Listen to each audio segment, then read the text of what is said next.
The next ship on my list is the Eagle. I like the Eagle a lot, and it's a ship I wish I could use more, but I'll touch on that later. So, the appearance. It's a great looking ship. Out of all the ships in Elite, the Eagle does the best job of, in every way, giving you that dogfighter feel. The size and shape, the fighter plane cockpit, it all does a very good job of giving you that feeling.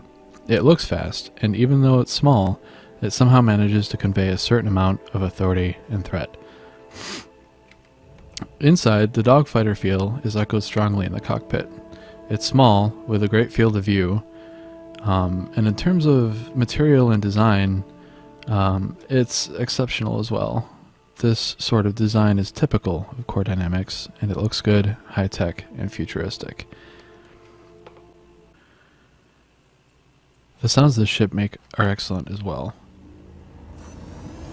There's this sort of chugging away sound, complemented by this great sort of, I don't know, it's like a screaming sound, I guess.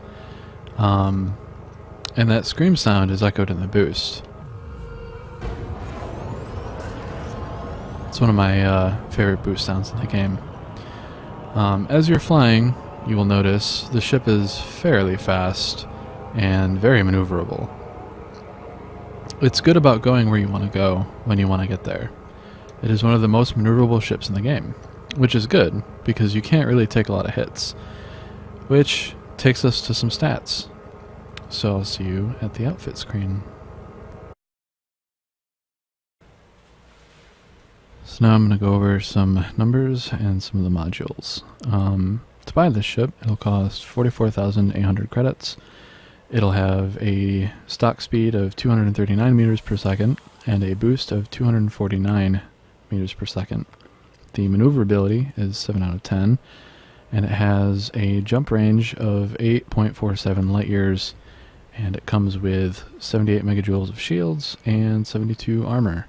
To aerate the ship, it'll cost approximately 1.5 million credits. It'll end up with a speed of roughly 362 meters per second and a boost speed of 382 meters per second. And it will end up with a jump range of approximately 19 light years, and with an A-rated shield with no shield booster, you'll end up with 102 megajoules of shields. So for the hard points, you have 3 small hard points. It's a decent amount of hard points for a ship of this cost and size, but they are small, so you don't end up with a lot of firepower.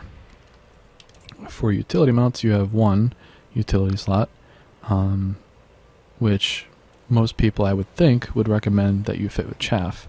Chaff works great for small ships, and this is a very small ship. For the core internals, you have a 2 power plant, 3 thrusters, 3 frameshift drive, 1 life support, 2 power distributor, 2 sensors, the fuel tank, and a 2 military compartment. So you can add a little extra armor, I would suppose. For the optional internals, you have a 3, a 2, and 2 1s, which is fairly limiting, but a lot of combat ships are kind of that way, so there is that. Now, as you can see, it's fairly fast, it's maneuverable, it's got a hull made of paper, it's barely got more armor than the free Sidewinder, and a fair amount less than even the hauler has. The idea of this ship, I think, is to fly well. Use its maneuverability to your advantage to avoid being shot in the first place. NPCs fly pretty well, so it'll take some learning to avoid rebuys with this ship, but I sort of think that's the idea. It's a great ship to learn maneuvering in. Before you get too far in the game though, this ship loses relevance. Versus more difficult NPCs or players, its shields are just too weak, its hull is too thin, and it starts to lack the firepower.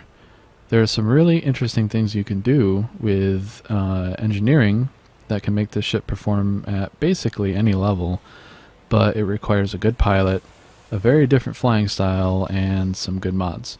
So unless you want to be a dive bomber, this ship loses a lot of appeal fairly early on, I would say, which is a shame because in almost every way the ship is frankly amazing.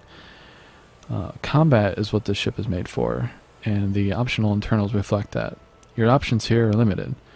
It's got a decent jump range for a combat-oriented ship, but a very limited fuel supply, so you won't be going too far in it. I would avoid this ship if you're not looking to fight. If you are interested in combat, or want to see if you are, I recommend getting this ship early on. If you want to practice maneuvers, I recommend it for that as well. The rebuys are cheap, and if you make many mistakes, you'll see plenty of them. It's a great looking ship, it's a great sounding ship, and it's fun to fly. What more could you want? And that'll wrap up, I think, the review for the Eagle. Thanks for watching, and hopefully I'll see you around.